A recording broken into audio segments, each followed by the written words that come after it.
the way forward. Otherwise, we live in a museum. Is less important. But you are something.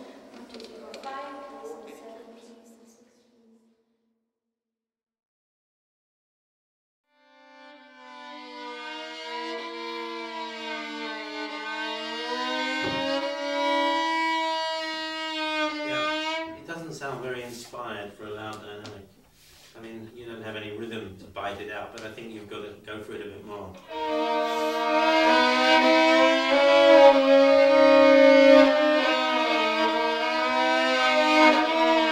Even if it means being ugly.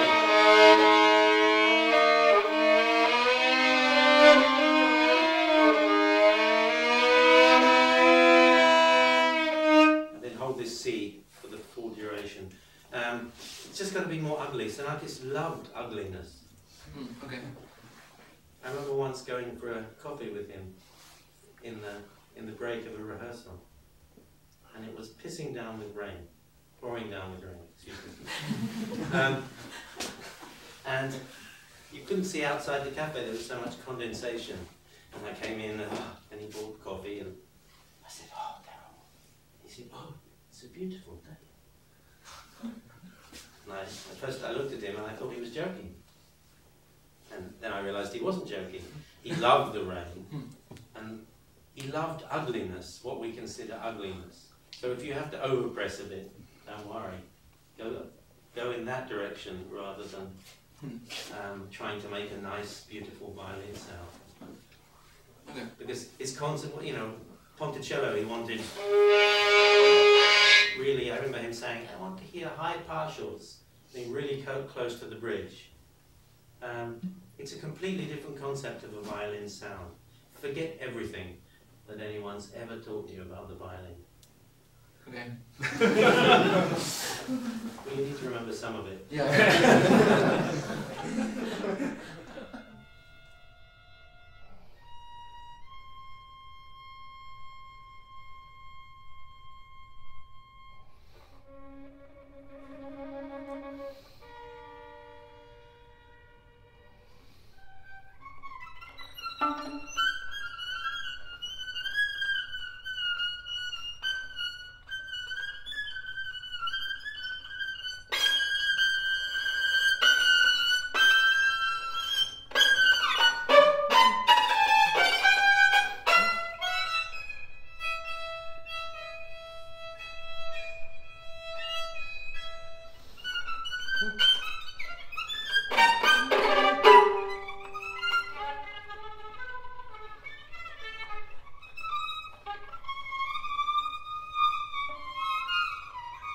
Why do you think it's important to play music by living composers?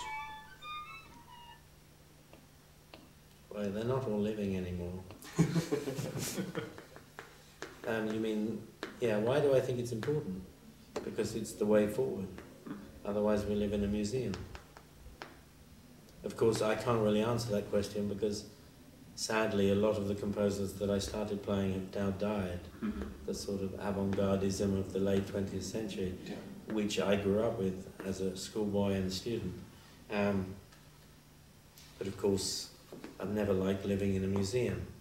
And although I do have great admiration for playing classical music, and sometimes do myself,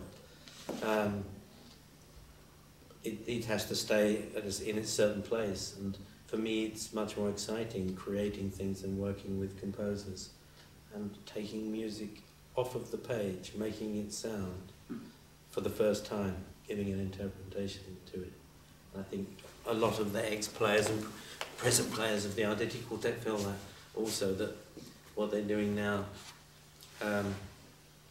is nothing like as exciting. So I got started on it in the spring, was working on it in the summer, then had a hard drive failure and lost it all.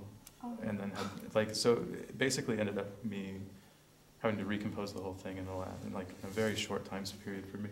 How long did you have? It was like from the beginning of the semester to like October, which for this piece and the level of complexity I wanted to build into it. Again, you know, he can do the impossible, so yeah. It's I didn't want to give him something that was too simple, and it was actually in some sense really freeing because you can you can let yourself do the things that you might otherwise stop yourself from doing just out of sort of concerns for issues of playability.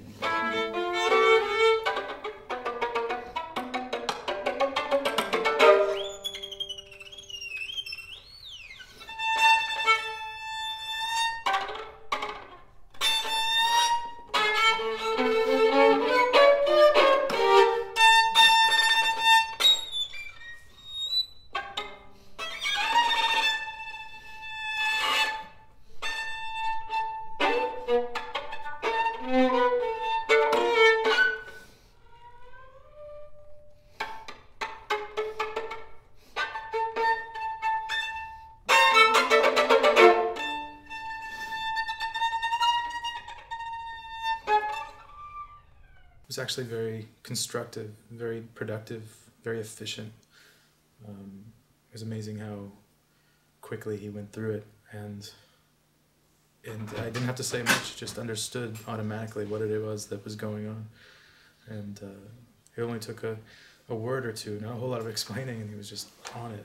You know, there are a few passages that are quotes from Bach that we were trying to subvert in some way, and it was amazing how quickly he just played it like 2 or 3 times. I'm like, okay, yes, like that, and he was like, okay, and would mark it in his part, and some of the incredibly complex things he just would figure out without any hesitation whatsoever.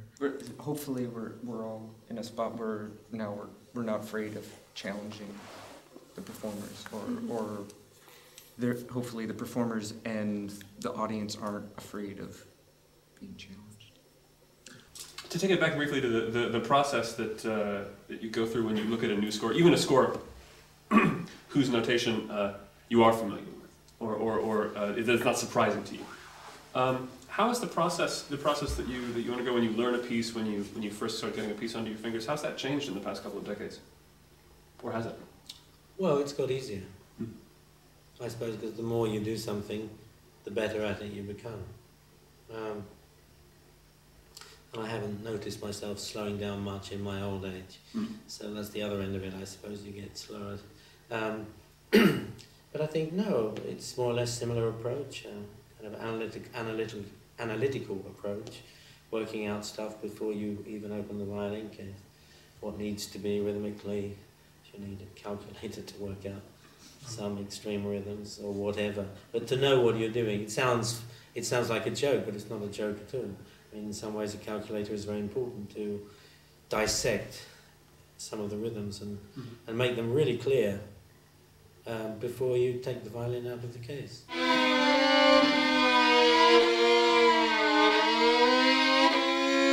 more, don't let up. It keeps going fortissimo. I mean, that's the sort of volume of sound you need to produce if you're playing with an orchestra anyway. If you're playing classical music, you have to play nearer to the bridge, otherwise nobody will hear you. So this is beyond that as well. Okay. Beyond.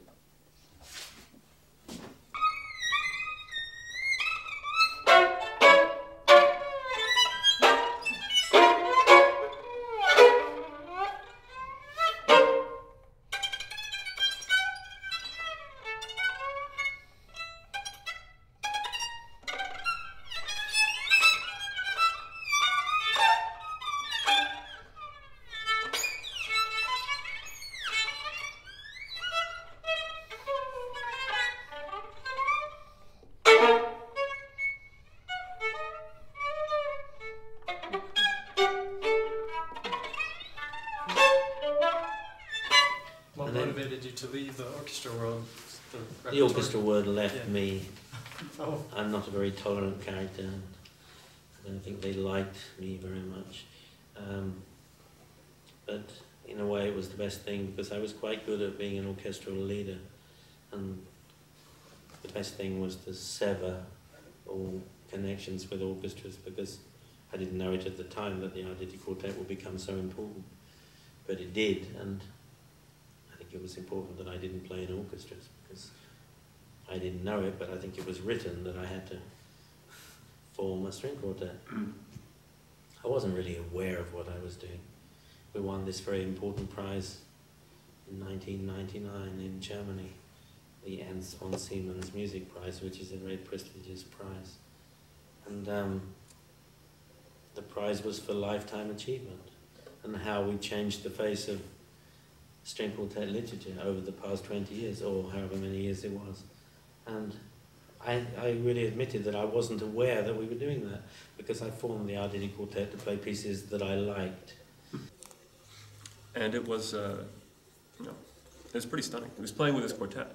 And it was like he had sort of fashioned these other three, and this is not to disparage anyone in the quartet, but he sort of fashioned the other three members of the quartet to be like extensions of him. So he would do something, or he would indicate some, beginning of a phrase or something.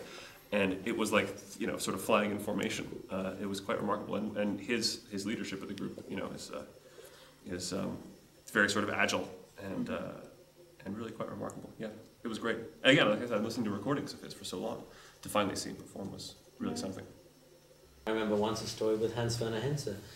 He wrote his string quartets, and they were played, and he never went to the performance. And he wrote them, he admitted to us, wrote them very quickly.